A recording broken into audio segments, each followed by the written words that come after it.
बिस्मिल्लाहिर्रहमानिर्रहीम। अस्सलाम वालेकुम। Welcome back to the new video. अच्छा जी, जो अब हमारा नेक्स्ट टॉपिक है ना, वो है जी KCL। सही हो गया। अब KCL के अंदर क्या है, हमें पता है जी। KCL के अंदर हमारे पास क्या होता है कि at any instant the sum of all currents entering a node must equal the sum of all currents leaving that node.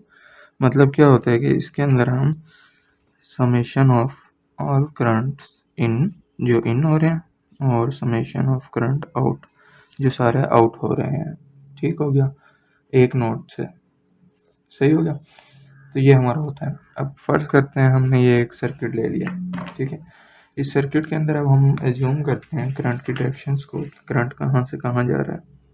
इधर फर्ज कर लेते हैं I1 जा रहा है, ठीक है। इधर फर्ज कर लेते हैं कि I2 जा रहा है, इधर I3 जा रहा है। अच्छा, एक बात नोट करनी है कि जिस डायरेक्शन के अंदर करंट हम ले रहे हैं ना, सारे उसी में लेंगे। यानी अगर हमने क्लॉकवाइज लेना शुरू किया तो सारे हम क्लॉकवाइज लेंगे, और अगर एंटी क्लॉकवाइज तो एंटी क्लॉकवाइज।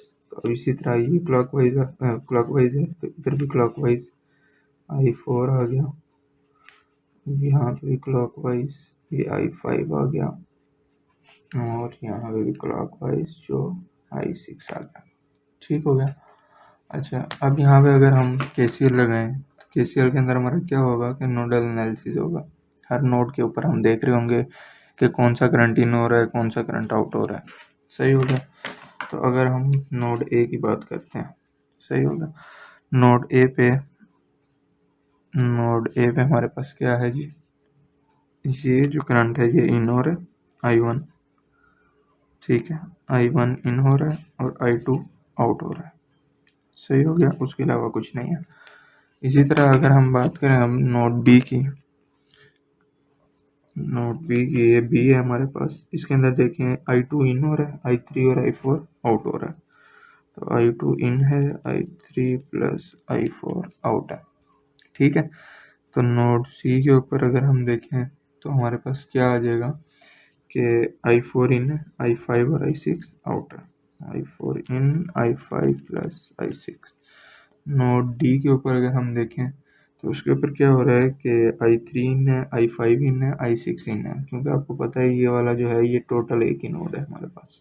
सही है। तो हमारे पास नोड डी के ऊपर क्या आ जाएगा कि I3 plus I5 plus I6 is equal to, और इस I को देखें I1 को, तो ये आउट हो रहा है। तो हमारे पास इक्वेशन आ जाती हैं कुछ।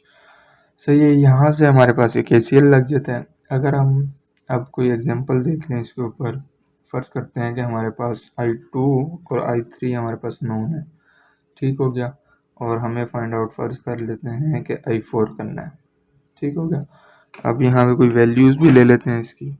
हम क्या करें, हम फर्ज करते हैं कि I2 जो है हमारे पास वो आ गया जी 5 एम्पेयर, और I3 जो है वो हमारे पास आ गया जी 2 एम्पेयर। हमें फाइंड आउट क्या करना है, I4। ठीक हो गया, I4 फाइंड आउट करना है। तो अब हम यहाँ से इसको सॉल्व करते हैं। अब सॉल्व किस तरह करेंगे, अब देखें I2 दिया हुआ है, I3 दिया हुआ है और I4। अब हम इन इक्वेशंस को देखेंगे कि कौन सी इक्वेशन जो है उसके अंदर ये तीनों चीज़ें आ रही हैं। आप लोगों के ख्याल में कौन सी आ रही हैं? बिल्कुल सही चूज़ किया। ये नोड बी वाली जो इक्वेशन है उसके अंदर हमारे पास ये तीनों आ रहे हैं, तो हम उसको यूज़ करेंगे। वो क्या है हमारे पास, I2 is equal to I3 plus I4। अब इसके अंदर वैल्यूज़ में इसको पहले रीअरेंज कर लेते हैं। रीअरेंज करके हमारे पास I4 is equal to I2 minus I3 आ जाएगा। सही है। अब इसके अंदर अगर हम वैल्यूज़ पुट कर लें हमारी, तो I2 की वैल्यू 5 है और I3 की वैल्यू 2 है, तो ये हमारे पास 3 एम्पेयर आ जाएगा, ठीक है। अब एक बात याद रखनी है कि अगर ये पॉजिटिव आया ना, पॉजिटिव 3 एम्पेयर, इसका मतलब क्या है कि हम इसको, जो हमने चूज़ की हुई है इसकी डायरेक्शन, यानी हमने इसकी क्लॉकवाइज डायरेक्शन चूज़ की हुई है, तो इसकी डायरेक्शन क्लॉकवाइज ही है। अगर तो नेगेटिव आ जाता है इसका मतलब है हमने गलत डायरेक्शन चूज़ की हुई है, या एंटी क्लॉकवाइज, यानी एरो इस तरफ हो जाता। ठीक हो गया। चले कि इस तरह करके भी देख लेते हैं। फर्ज करते हैं सेम इसी के अंदर I2 हमारे पास चेंज होके 5 से 6 हो गया, और I3 जो है हमारे पास 7 एम्पेयर हो गया। अब हमारे पास I4 क्या होगा, ठीक है, तो ये वाली इक्वेशन हम लगा रहे हैं I4 is equal to I2 minus I3।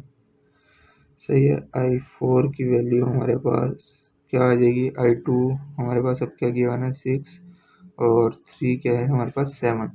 ठीक हो गया। अब हमारे पास क्या आ रहा है -1, यानी डायरेक्शन अपोजिट हो गई। यानी ये जो हमने ये चूज़ किया हुआ है इधर ये डायरेक्शन, ये हमारी डायरेक्शन ये नहीं, ये कट के हमारी इस तरह होगी। ठीक है, यानी एंटी क्लॉकवाइज होगी जब हमारे पास -1 है। और जब हमने इसकी डायरेक्शन चेंज कर दी तो इसके साथ ये नेगेटिव नहीं लगेगा, अब यहाँ पे खाली 1 लगेगा। ठीक हो गया कि ये 1 एम्पेयर आया हमारा। तो इस चीज़ का थोड़ा ख्याल रखना है। ठीक है, तो ये था जी हमारा KCL। अब नेक्स्ट के अंदर हम देखते हैं क्या सॉल्व करना है। अगर आपको ये वीडियो अच्छी लगी तो लाइक और सब्सक्राइब ज़रूर करें। और दूसरा, अगर मज़ीद कोई एग्जांपल्स चाहते हैं KCL KVL की तो कमेंट्स में ज़रूर बताएं। नेक्स्ट वीडियो तक के लिए अल्लाह हाफिज़।